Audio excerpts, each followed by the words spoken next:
नमस्कार। अथ माघ मास कथा 30वां अध्याय आरंभ।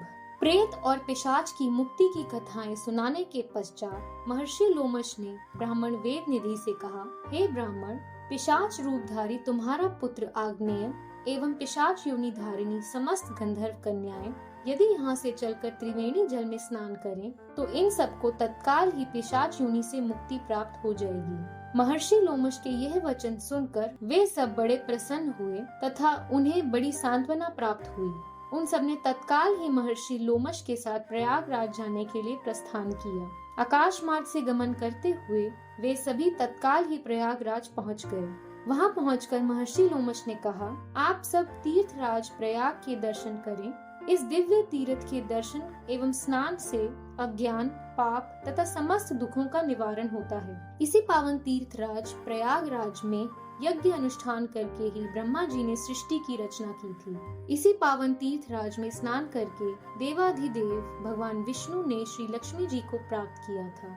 गंगा जी की महिमा का वर्णन करते हुए महर्षि लोमश ने आगे कहा, भगवान शंकर जी की जटाओं से अवतरित भगीरथी गंगा जी समस्त पापों, तापों तथा संतापों को हरने वाली है। समस्त दुखों का निवारण कर दीर्घ आयु, पुत्र पौत्र आदि, धन वैभव और सभी प्रकार के सुख प्रदान करने वाली हैं। सिद्धि की प्राप्ति के लिए समस्त सिद्धगण इन्हीं की सेवा करते हैं। ये भगीरथी गंगा जी स्वर्ग सुख तथा सर्वोत्तम ऐश्वर्य को प्रदान करने वाली हैं। इनके जल में भक्ति भाव सहित स्नान करने से प्राणियों को मोक्ष की प्राप्ति होती है। प्रयागराज में श्री गंगा जी के साथ सूर्य सुता यमुना जी तथा सरस्वती जी भी हैं। इन तीनों पाप नाशिनी महानदियों का संगम सर्व पापनाशी तथा दिव्य सुखदायी है। इनके संगम में स्नान करते ही अज्ञान का नाश होकर ज्ञान की प्राप्ति होती है तथा जन्म जन्मांतर के पापों तापों का समूल नाश होकर नरक यातना एवं आवागमन के चक्र से मुक्ति प्राप्त होती है।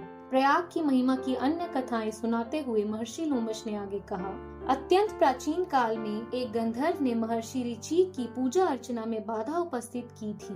महर्षि ऋचिक ने क्रोधावेश में उस गंधर्व को श्राप देकर काक बना दिया था। तब वह गंधर्व इन्हीं तीर्थराज प्रयागराज में स्नान करने से काक योनि से मुक्ति पाकर पूर्ववत गंधर्व रूप को प्राप्त हो गया था। शास्त्र प्रमाण है कि सदैव से ही देवता तथा प्रयागराज में अपनी मनोकामनाओं की पूर्ति के लिए यज्ञ, हवन, दान व स्नान करते रहे हैं। धन की कामना से अत्यंत प्राचीन काल में देवराज ने भी यहीं पर यज्ञ अनुष्ठान एवं स्नान किया था। भगवान शंकर को प्रसन्न करने और उनकी कृपा प्राप्त करने के लिए महर्षि कश्यप ने इन्हीं तीर्थराज प्रयाग में घोर तप किया था।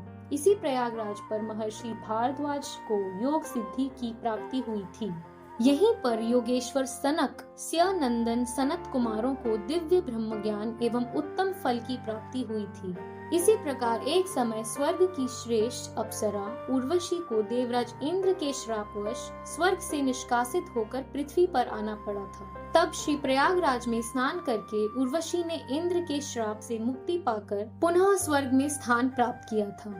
हे विप्र वेद निधि, सत्य ही तीर्थराज प्रयाग की महिमा अपार है। इन्होंने ऐसे प्राणियों का भी सदैव ही उद्धार किया है और कर रहे हैं जिनके उद्धार का अन्य कोई मार्ग नहीं था। देवताओं, ऋषियों, मुनियों, यक्षों, गंधर्वों, मनुष्यों तथा असुरों द्वारा भी पूजित महान तीर्थराज प्रयाग वास्तव में परम वंदनीय है। इनके द्वारा मनोकामनाओं की पूर्तियों और मोक्ष की प्राप्तियों का अति विशाल इतिहास है। सत्य ही है कि तीर्थराज प्रयाग की महिमा संपूर्णतया अवर्णनीय है। महर्षि लोमश के आदेशानुसार ब्राह्मण वेद निधि तथा उनके पुत्र आग्नेय एवं उन पांचों गंधर्व कन्याओं ने श्रद्धा भक्ति सहित भगवान का ध्यान करते हुए त्रिवेणी के पवित्र संगम जल में स्नान किया। इसका तत्काल ही चमत्कार प्रभाव हुआ। उन 6 प्राणियों को पिशाच योनि से छुटकारा प्राप्त होकर उनके पूर्व स्वरूप प्राप्त हो गए। इस चमत्कारी दृश्य को देखकर भाव विभोर होकर धर्मात्मा वेद निधि ने श्रद्धा और भक्ति से परिपूर्ण होकर महर्षि लोमश से निवेदन किया, हे दयामय, आप धन्य हैं। आपकी कृपा से ही इन 6 प्राणियों का पाप के महासागर से उद्धार हुआ है। हे ऋषि श्रेष्ठ, अब ये समस्त प्राणी आपकी शरण हैं। आप कृपा कर इनका कर्तव्य एवं भविष्य निर्धारित करें। ब्राह्मण वेद निधि का निवेदन सुनकर महर्षि लोमश ने कहा, ऋषि कुमार आग्नेय अर्थात तुम्हारे पुत्र ने समस्त वेदों का अध्ययन पूर्ण कर लिया है। अतएव अब यह इसके पश्चात के कर्तव्यों का पालन करे। यह युवा है तथा गृहस्थ आश्रम में प्रवेश करने के योग्य हो गया है।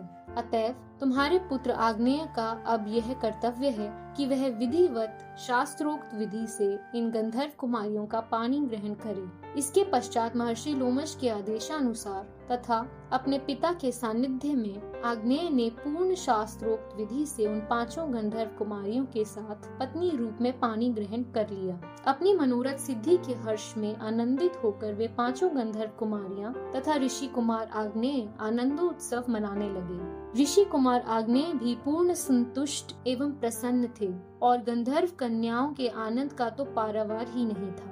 कथाओं का समापन करते हुए महर्षि वशिष्ठ जी ने आगे कहा, हे राजन, तीर्थराज प्रयागराज और माघ महात्म का यह दिव्य इतिहास अत्यंत पवित्र और मनोरम है।